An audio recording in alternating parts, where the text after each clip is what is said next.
ಆರೋಪ ಹೊತ್ಕೊಂಡು ಜೀವನ ನಡೆಸೋದು ಅಂದರೆ ಮುಳ್ಳಿನ ಹಾಸಿಗೆ ಮೇಲೆ ನಡೆದ ಹಾಗೆ ಶ್ವೇತಾ. ನಾನು ಬಂದು ಕಲ್ಪನಾ ಈ ಮನೆ ಬಿಟ್ಟು ಹೋಗೋ ಹಾಗಾಯಿತು ಅನ್ನೋ ಆರೋಪ ನನ್ನನ್ನು ಯಾವಾಗಲೂ ಕಾಡ್ತಾ ಇತ್ತು. ಇವತ್ತು ನನ್ನ ಮಗನ ಕಾರಣದಿಂದ ಕಲ್ಪನಾ ಗೊಂಬೆ ಎಲ್ಲ ಈ ಮನೆಗೆ ಬಂದಿದ್ದು ನನ್ನ ತಲೆ ಮೇಲಿಂದ ದೊಡ್ಡ ಭಾರ ಇಳಿಸಿದಷ್ಟು ಸಂತೋಷ ಆಗ್ತಾ ಇದೆ. ಎಷ್ಟು ಖುಷಿ ಆಗ್ತಾ ಇದೆ ಅಂದರೆ ಹೇಳಕ್ಕೆ ಆಗ್ತಾ ಇಲ್ಲ. ನಿಮ್ಮ ಖುಷಿ ನಿಮ್ಮ ಮುಖದ ಮೇಲೇ ಕಾಣ್ತಾ ಇದೆ ಅತ್ತಿಗೆ. ಕಲ್ಪನಾ ಅಕ್ಕ ಈ ಮನೆಗೆ ಬರೋದು ನನಗೂ ತುಂಬ ಖುಷಿ. ಆದರೆ ಅವಳಿಂದ ಬರೋದ್ರಿಂದ ಏನಾದರೂ ತೊಂದರೆ ಆಗುತ್ತಾ ಅಂತ ನನಗೆ ಯಾಕೋ ಅನ್ನಿಸ್ತಾ ಇದೆ. ಏನೂ ತೊಂದರೆ ಆಗಲ್ಲ, ಆದರೆ ನೀನು ನಿನ್ನ ಸಿಟ್ಟನ್ನು ಸ್ವಲ್ಪ ಕಡಿಮೆ ಮಾಡ್ಕೋಬೇಕು ಅಷ್ಟೆ. ಅವ ಒಳಗೆ ಬರಲ್ಲ. ತಾಯಿ ರೂಮಿಗೆ ಬರೋಕ್ಕೆ ಮಗಳು ಪರ್ಮಿಷನ್ ತಗೋಬೇಕಾ? ಬಾ ಕಂದ. ಈ ಮಗು ಮನೆಗೆ ಬಂದಿದ್ದು ನನಗೆ ಡಬ್ಬಲ್ ಖುಷಿ ಶ್ವೇತಾ. ಮತ್ತೆ ನಾನು ಬಂದಿದ್ದು ಈ ಮನೆಗೆ ಬರ್ತಾ ಇರೋ ಎಲ್ಲ ಖುಷಿಗಳನ್ನು ಹೊತ್ತು ತರ್ತಿರೋದೇ ನೀನಲ್ವಾ ಮಗಳೇ. ಚಂದು ಮದುವೆ ಆಗಿ ಈ ಮನೆ ಸೊಸೆಯಾಗಿ ಅಷ್ಟೇ ಅಲ್ಲ, ನನಗೆ ಮಗಳಾಗಿ ಬರ್ತಾ ಇದೆಯಾ. ಚಿನ್ನು ಮತ್ತೆ ಈ ಮನೆಗೆ ಬರ್ತಾಳೋ ಬರೋದೇ ಇಲ್ವೋ ಅಂದ್ಕೊಂಡಿದ್ದೆ. ಅವಳನ್ನ ಮನೆಗೆ ಕರ್ಕೊಂಬಂದು ಈ ಮನೆ ಖುಷಿನ ಇನ್ನಷ್ಟು ಹೆಚ್ಚಿದ್ಯಾ ನೀನು. ಇನ್ನು ಬೇಗ ಈ ಮನೆ ಸೊಸೆಯಾಗಿ ಈ ಮನೆ ಜವಾಬ್ದಾರಿನ ಕೈಗೆ ತಗೊಂಡು ನನ್ನ ಭಾರ ಕಡಿಮೆ ಮಾಡಿದ್ರೆ ಖುಷಿನೋ ಖುಷಿ.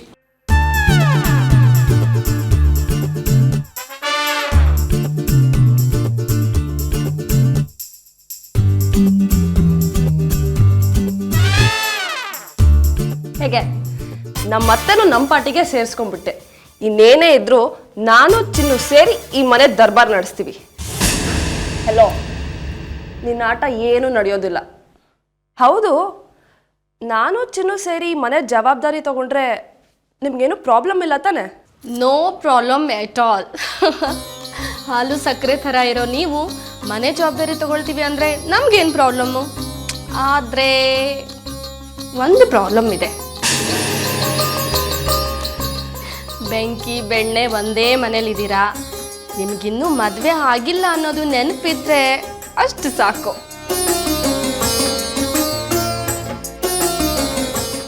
ಕುಮುದ, ನಿನ್ನನ್ನು ಬಿಟ್ಟರೆ ಈ ಮನೇಲಿ ಎಲ್ಲರೂ ಆ ಪಾರ್ವತಿನ ಮನೆ ಮಗಳು ಅಂದ್ಕೊಂಡಿದ್ದಾರೆ. ಅಮ್ಮನು ಯಾಕೋ ಈ ನಡುವೆ ಅವಳ ಕಡೆನೇ ವಾಲ್ತಾ ಇದ್ದಾರೆ. ಅಮ್ಮನಿಗೆ ಪಾರ್ವತಿ ಮೇಲೆ ನಮಗಿರೋಷ್ಟು ಸಿಟ್ಟಾಗಲಿ ದ್ವೇಷ ಆಗಲಿ ಇಲ್ಲ ಕಣೆ. ಸೊಸೆ ಅನ್ನೋ ಕನಿಕರ ಅಮ್ಮನ ಹೃದಯದಲ್ಲಿ ಎಲ್ಲೋ ಒಂದು ಕಡೆ ಇದೆ. ನಮ್ಮ ಪ್ಲ್ಯಾನ್ಗೆ ಅಮ್ಮನಿಂದ ಜಾಸ್ತಿ ಹೆಲ್ಪನ್ನು ನಿರೀಕ್ಷೆ ಮಾಡೋಕ್ಕಾಗಲ್ಲ. ಅಮ್ಮ ಪಾರ್ವತಿ ಕೈಲಿರೋ ಈ ಮನೆ ಜವಾಬ್ದಾರಿನ ಆದಷ್ಟು ಬೇಗ ನನ್ನ ಕೈಗೆ ತಗೋಬೇಕು. ತಗೊಳ್ಳೋ ಹಾಗೆ ಮಾಡ್ತೀನಿ. ಅವ್ರಿಗಿಂತ ಮುಖ್ಯವಾಗಿ ನಮ್ಮ ಮುಂದೆ ಇರೋ ದೊಡ್ಡ ಗೋಡೆ ಅಂದರೆ ಚಂದು. ಅವನ್ನೇನು ಮಾಡ್ತೀಯ ಅಕ್ಕ? ಚಂದನ್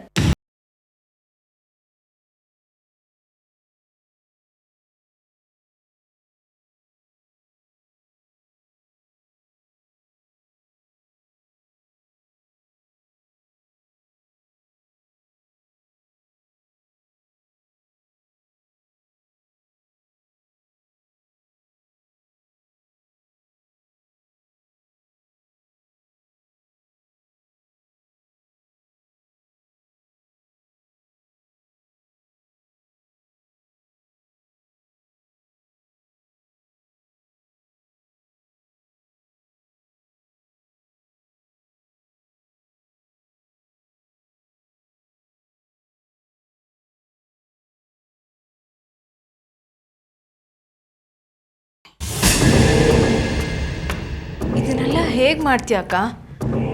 ನನಗೊಂದು ಅರ್ಥನೇ ಆಗ್ತಿಲ್ಲ.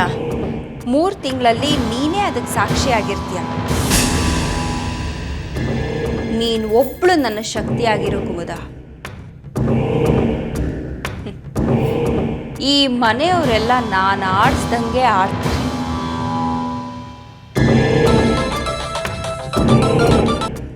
ಸರಿ ಕುಮುದ, ನಾನಿನ್ನು ಹೊರಡ್ತೀನಿ. ನಾಳೆ ಕೈಲಾಶು ಸಿಂಗಾಪುರ್ಗೆ ಹೋದ್ಮೇಲೆ ನನ್ನ ಲಗೇಜ್ ಸಮೇತ ಮತ್ತೆ ಈ ಮನೆಗೆ ಎಡಗಾಲಿಟ್ಟು ಒಳಗೆ ಬರ್ತೀನಿ. ಆಟನ ನೀನು ಆಡ್ತಿದ್ಯಾ ಅನ್ನೋ ಕಲ್ಪನೆ ನನಗಿದೆಯಾ ಕಲ್ಪನಾ ಅಕ್ಕ? ಪಾಪ ನೀನು ಆಟ ಆಡ್ತಾ ಇಲ್ಲ, ನಾನು ನಿನ್ನ ಭುಜದ ಮೇಲೆ ಬಿಲ್ಲಿಟ್ಟು ಬಾಣ ಬಿಡ್ತಾ ಇದ್ದೀನಿ. ಬಾಣ ನಾನೇ ಬಿಡ್ತಿದ್ರು ನೋಡೋರ ಕಣ್ಗೆ ನೀನೇ ಬಾಣ ಬಿಡ್ತಿರೋ ಹಾಗೆ ಕಾಣುತ್ತೆ. ನಾಳೆ ಏನಾದರೂ ಹೆಚ್ಚು ಕಡಿಮೆ ಆದರೂ ಸಿಕ್ಕ ಹಾಕ್ಕೊಳ್ಳೋದು ಕಲ್ಪನಾನೇ ಹೊರತು ಈ ಕುಮುದ ಅಲ್ಲ.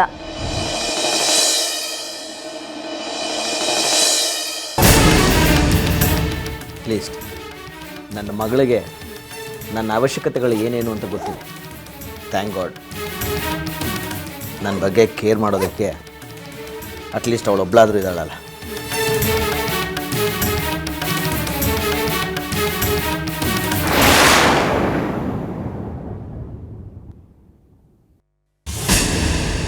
ಸರಿ ಕಲ್ಪನಾ, ನಾ ಹೊರಡ್ತೀನಿ.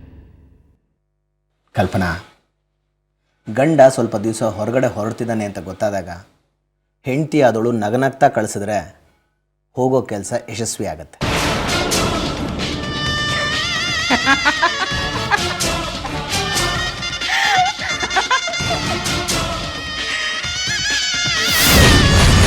ಸಾಕ ನಕ್ಕಿದ್ದು. ನೀನು ಹೋಗ್ತಾ ಇರೋದೇ ನನಗಿಷ್ಟ ಇಲ್ಲ ಅಂದಮೇಲೆ ನಾನು ನಿನ್ನ ಯಶಸ್ಸು ಕೋರ್ತೀನ ಕೈಲಾಶ್. ನನ್ನಿಂದ ನಿನಗೇನೂ ಆಗಬೇಕಾಗಿಲ್ಲ. ಎಲ್ಲ ನಿಮ್ಮ ಸ್ವಾರ್ಥಕ್ಕೆ ಬದುಕವರು ನೀವು. ಮಗಳು ಮದುವೆನ ಮುಂದಕ್ಕೆ ಹಾಕೋ ಅಷ್ಟು ಕೆಲಸನ ಪ್ರೀತಿಸ್ತೀಯ ಅಲ್ವಾ ನೀನು? ಹೊರಡೋ ಟೈಮಲ್ಲಿ ನಿನ್ನ ಹತ್ರ ಜಗಳ ಆಡ್ಕೊಂಡು ಹೊರಡೋ ಆಸೆ ನನಗಿಲ್ಲ. ಗಿಡವಾಗಿ ಬಗದೇ ಇರೋದು ಮರ ಆದ್ಮೇಲೆ ಬಗ್ಗುತ್ತೆ ಅನ್ನೋ ನಂಬಿಕೆನೂ ನನಗಿಲ್ಲ. ಓಕೆ, ಹುಷಾರು. ನಿನ್ನ ಆರೋಗ್ಯ, ಗೊಂಬೆ ಆರೋಗ್ಯ ಚೆನ್ನಾಗಿ ನೋಡ್ಕೊ. 3 ತಿಂಗಳು ದೂರ ಹೋಗ್ತಾ ಇರೋ ನೀನು ಹೆಂಡತಿ ಮಗಳ ಗತಿ ಏನು ಅಂತ ಯೋಚನೆ ಮಾಡದೇ ಇರೋ ನಿನಗೆ ನಾವು ಹೇಗಿದ್ರೆ ಏನು? ನೀನು ಚೆನ್ನಾಗಿರು. ಸರಿ, ನಾ ಹೊರಡ್ತೀನಿ.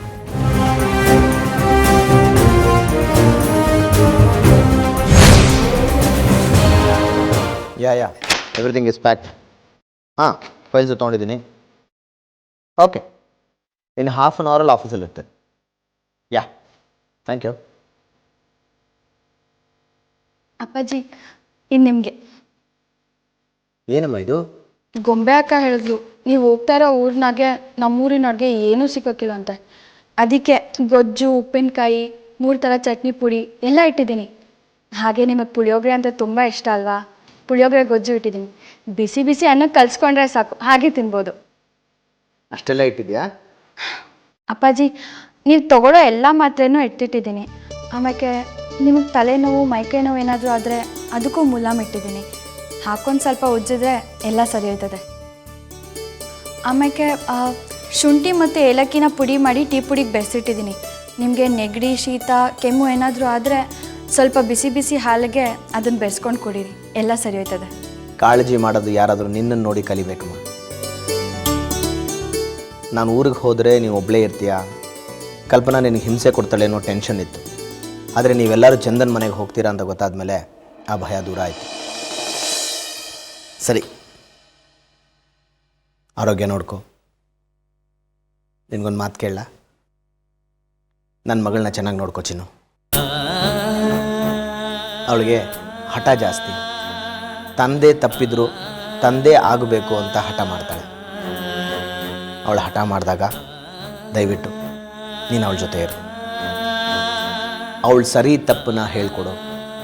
ಅವಳ ಜವಾಬ್ದಾರಿನ ಅವಳು ತಿಳಿಯೋ ಹಾಗೆ ನೀನು ಮಾಡು. ಪಾಪ, ಇದರಲ್ಲಿ ನಂದು ಚಿನ್ನದು ಫೋಟೋಸ್ ಇದೆ. ನನಗೆ ಗೊತ್ತು ನಮ್ಮಿಬ್ಬರನ್ನ ನೀನು ತುಂಬ ಮಿಸ್ ಮಾಡ್ತೀಯ ಅಂತ. ನಿಮ್ಮಿಬ್ಬರನ್ನ ತುಂಬ ಮಿಸ್ ಮಾಡ್ಕೊಳ್ತೀನಿ. ಒಂದೇ ರಕ್ತ ಹಂಚ್ಕೊಂಡು ಹುಟ್ಟಿಲ್ದೆ ಹೋದರು ನೀವಿಬ್ಬರು ಹೀಗೆ ಒಂದಾಗಿದ್ದೀರಾ ಅಂದರೆ ಅದಕ್ಕೇನೋ ಬಲವಾದ ಕಾರಣ ಇರಲೇಬೇಕು.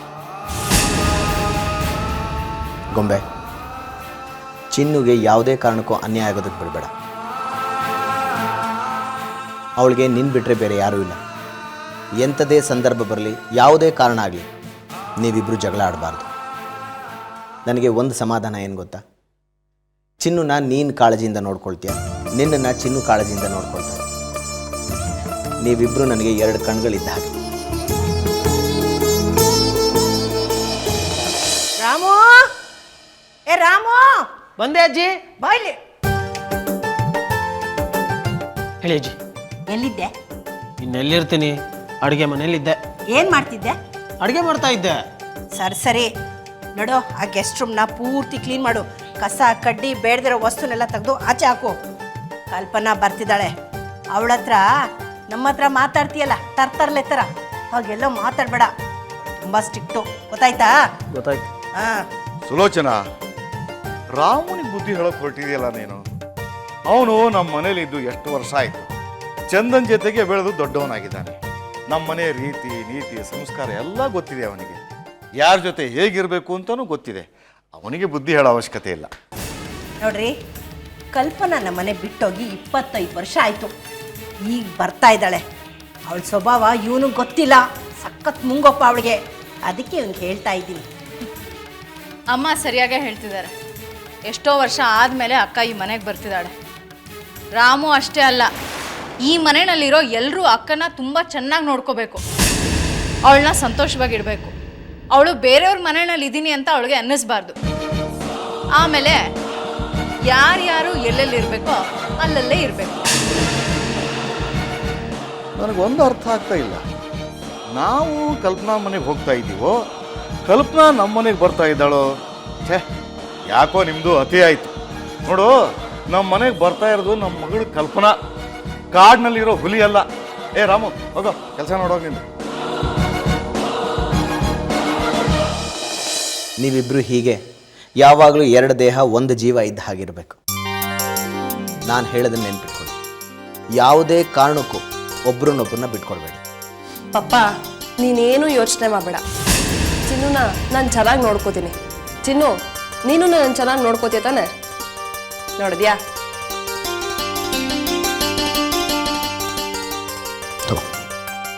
ಕಾರಣ ಹುಷಾರಾಗಿ ಓಡಿಸ್ಬೇಕು. ಸರಿ, ಲೇಟ್ ಆಗ್ತಿದೆ.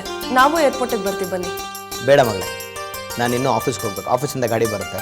ನಾನು ಆಫೀಸ್ಗೆ ಹೋಗಿ ಲ್ಯಾಪ್ಟಾಪ್ ತೊಗೊಂಡು ಹಾರ್ಡ್ ಡಿಸ್ಕ್ ತೊಗೊಂಡು ಹೋಗ್ಬೇಕು. ಸ್ವಲ್ಪ ಕೆಲಸ ಕೂಡ ಇದೆ. ಪರವಾಗಿಲ್ಲ ಪಾಪ, ನಾನು ಚಂದಕ್ಕೆ ಬೇಕಿದ್ರೆ ಏರ್ಪೋರ್ಟಿಗೆ ಬರೋದಕ್ಕೆ ಹೇಳ್ತೀನಿ. ಮರ್ತಿದ್ದೆ, ಮಾವನಿಗೆ ನಾನು ಹೊಡ್ತೀನಿ ಅಂತ ಹೇಳೋದಕ್ಕೆ ಫೋನ್ ಮಾಡಿದ್ದೆ. ಚಂದುಗೇನೋ ಕಾಲು ಉಳ್ಕಿದೆಯಂತೆ.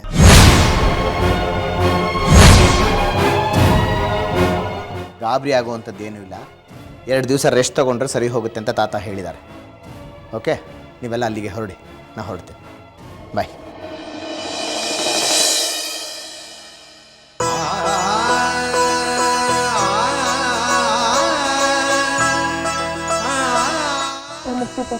ನೀಟು ಮಗಳ, ಬರ್ತೀನಿ ಕಲ್ಪನಾ.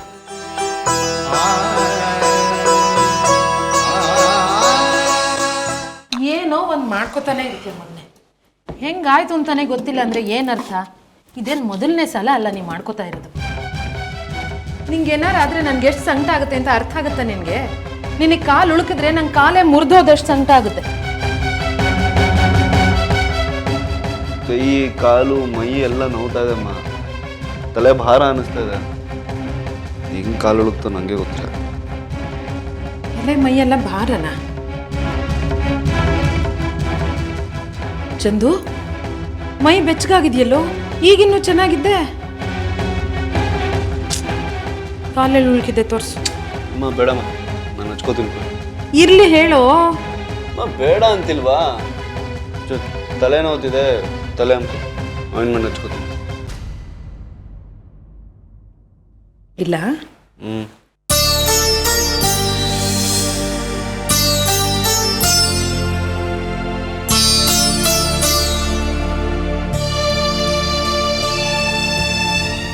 ಚಂದು, ನಿನ್ಗೇನೋ ದೃಷ್ಟಿ ತಾಗಿರ್ಬೇಕು ಕಣೋ. ಏನಮ್ಮ ಹಂಗಂದ್ರೆ? ಯಾರ್ದೋ ಕೆಟ್ಟ ದೃಷ್ಟಿ ತಾಗಿರ್ಬೇಕು ಅಂತ. ಕೆಟ್ಟ ದೃಷ್ಟಿ ತಾಗಿದ್ರೆ ಹೀಗೆಲ್ಲ ಆಗೋದು. ಇಲ್ಲಾಂದ್ರೆ ಚೆನ್ನಾಗಿದ್ದವನು ಇದ್ದಕ್ಕಿದ್ದಾಗೆ ಯಾಕೆ ಹೀಗೆಲ್ಲ ಆಗ್ಬೇಕು ಹೇಳೋ? ಅಮ್ಮ ಏನು ಮಾತಾಡ್ತಿದ್ಯಮ್ಮ? ಕೆಟ್ಟ ದೃಷ್ಟಿಗೂ ನನ್ನ ಕಾಲು ಹುಳುಕಿರೋದಕ್ಕೂ ಏನಮ್ಮ ಸಂಬಂಧ? ಕೆಟ್ಟ ದೃಷ್ಟಿ ಅಂದ್ರೆ ಏನಾದ್ರು ತೊಂದರೆ ಆಗೋದು ಅಂತ. ಕಾಲು ಉಳುಕಿದೆ ಅಂದ್ರೆ ತೊಂದರೆ ಆಗಿದೆ ಅಂತ ತಾನೇ ಅರ್ಥ. ನಿಂಗಿದೆಲ್ಲ ಅರ್ಥ ಆಗಲ್ಲ, ಸುಮ್ಮನೆ ಇರು. ರಾಮು, ರಾಮು, ಈಗ ಅವನ್ ಯಾಕೆ ಕರಿತಾ ಇದ್ಯಾ? ನಿನಗೆ ದೃಷ್ಟಿ ಆಗಿದೆ ಮಗನೇ. ದೃಷ್ಟಿ ನಿವಾಳಿಸಿ ತೆಗೆದ್ರೆ ಮೈಕೈ ನೋವು, ತಲೆ ಭಾರ ಎಲ್ಲ ಕಡಿಮೆ ಆಗುತ್ತೆ. ಆಗೋ ಅನಾಹುತಗಳು ತಪ್ಪುತ್ತೆ. ಏನಮ್ಮ? ಚಂದುಗೆ ದೃಷ್ಟಿ ತೆಗಿಬೇಕು. ಎಲ್ಲ ಸಾಮಾನು ರೆಡಿ ಮಾಡು ಮಗನೇ. ಅದರಲ್ಲಿ ಏನಿದೆ ರೆಡಿ ಮಾಡೋಕ್ಕೆ? ಆರತಿ ತಟ್ಟೆ, ಕೆಂಪು ನೀರು, ವಿಳ್ಳೆದೆಲೆ, ಕರ್ಪೂರ, ಪರ್ಕೆ ಎಲ್ಲ ತೆಗೆದಿಡು ಮತ್ತೆ. ಅಮ್ಮ ಅದೆಲ್ಲ ನನಗೆ ಗೊತ್ತಾಗಲ್ಲ, ನೀವೇ ರೆಡಿ ಮಾಡ್ಕೊಳ್ಳಿ. ನಾನು ಬೇಕಾದರೆ ಚಂದನ್ ಕಾಲ್ಗೆ ಆಯಿಂಟ್ಮೆಂಟ್ ಹಚ್ತೀನಿ.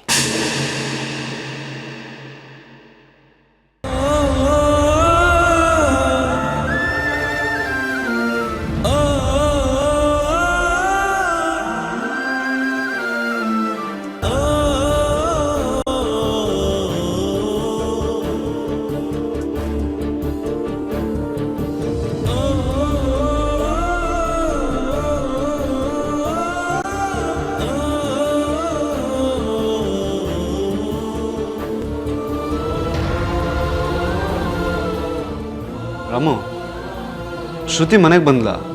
ಬಂದಿದ್ದಿದ್ರೆ ಮನೆ ಎಷ್ಟೊಂದು ಶಾಂತವಾಗಿರ್ತಿತ್ತಾ? ಬಂದರೂ ಶ್ರುತಿ ಅಕ್ಕ ಒಬ್ಬರೇ ಎಲ್ಲಿ ಬರ್ತಾರೆ? ಜೊತೆಗೆ ಚಿನ್ನೂ ಬರ್ತಾಳೆ.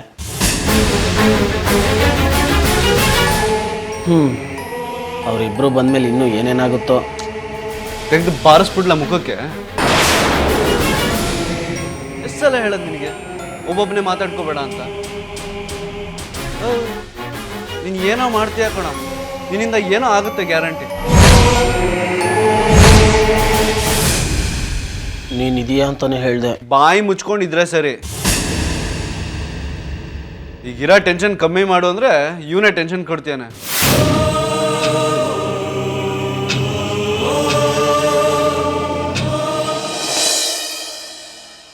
ರೀ, ಕಲ್ಪನ್ಗೊಂದು ಫೋನಾರು ಮಾಡಿ ನೋಡ್ರಿ, ಎಲ್ಲಿದ್ದಾಳೆ ಅಂತ. ಇಷ್ಟೊತ್ತಾರು ಬರಲಿಲ್ಲ, ಆಗ್ಲೇ ಕತ್ಲಾಯ್ತು. ಕತ್ಲಾಗಿದ್ದು ನನಗೆ ಕಾಣಿಸ್ತಾ ಇಲ್ವೇನೆ? ಅವರು ಅಳಿಯಂದ್ರನ್ನ ಕಳಿಸೇ ಬರೋದು ಒಂಚೂರು ಲೇಟ್ ಆಗುತ್ತೆ. ಸ್ವಲ್ಪ ತಾಳ್ಮೆ ಇಟ್ಕೋ. ನೋಡು, ಕುಂಗ ಬಂದು ಈಗಾಗಲೇ ಕಲ್ಪನಾ ಕಡಿಮೆ ಅಂದ್ರು 4 ಸರ್ತಿ ಫೋನ್ ಮಾಡಿರ್ತಾಳ ಅವ್ರಿಗೆ. ಆಗ ಬಂದ್ಲು. ಏನಮ್ಮ, ಕೈಲಾಶ್ನ ಏರ್ಪೋರ್ಟ್ಗೆ ಬಿಟ್ಟು ಬಂದ್ರೆ ಹೇಗೆ? ಏರ್ಪೋರ್ಟಿಗೆ ಡ್ರಾಪ್ ಮಾಡ್ತೀವಿ ಅಂತ ಹೇಳಿದ್ವಿ ತಾತ. ಆದರೆ ಅವ್ರ ಆಫೀಸ್ಗೆ ಹೋಗಬೇಕಾಗಿತ್ತಂತೆ. ಲೇಟ್ ಆಗತ್ತೆ, ನೀವು ಹೊರಡಿ, ನಾನು ಹೋಗ್ತೀನಿ ಅಂತ ಅವರು ಹೋದರು. ಸರಿ, ರಾಮುಗೆ ಹೇಳಿ ರೂಮೆಲ್ಲ ಕ್ಲೀನ್ ಮಾಡಿಸಿದ್ದೀನಿ. ಲಗೇಜ್ ತೊಗೊಂಡೋಗಿ ಅಲ್ಲಿಟ್ಟು ಹೋಗಿ ಫ್ರೆಶ್ ಆಗೋಗು. ನಾನು ಚಿನ್ನು ಒಂದೇ ರೂಮಲ್ಲಿ ಇರ್ತೀವಿ. ಅಜ್ಜಿ, ಮಮ್ಮಿಗೆಲ್ಲ ಗೊತ್ತು. ನಮ್ಮನೇಲೂ ಅಷ್ಟೇ, ನಾವಿಬ್ರು ಒಂದೇ ರೂಮಲ್ಲಿ ಮಲ್ಕೊಳ್ಳೋದು ಅಲ್ವಾ ಮಮ್ಮಿ? ಹೌದು, ಚಂದು ಎಲ್ಲಿ? ಕಾಲು ಉಳ್ಸ್ಕೊಂಡಿದ್ದಾನಂತೆ, ಎಲ್ಲಿ ಅವನು? ಇಲ್ಲಮ್ಮ, ಅವನು ರೂಮಲ್ಲಿದ್ದಾನೆ. ಕಾಲೊಂಚೂರು ಉಳುಕಿದೆ ಅಂತ ಹೇಳ್ತಿದ್ದಾನೆ ಅಷ್ಟೇ.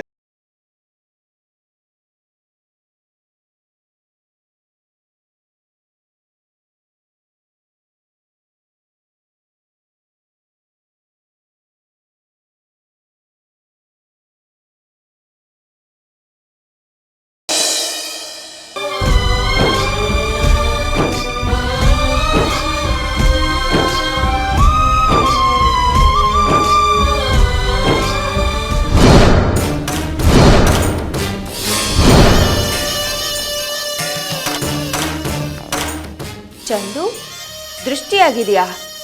ತೆಗೆಸ್ಕೊ.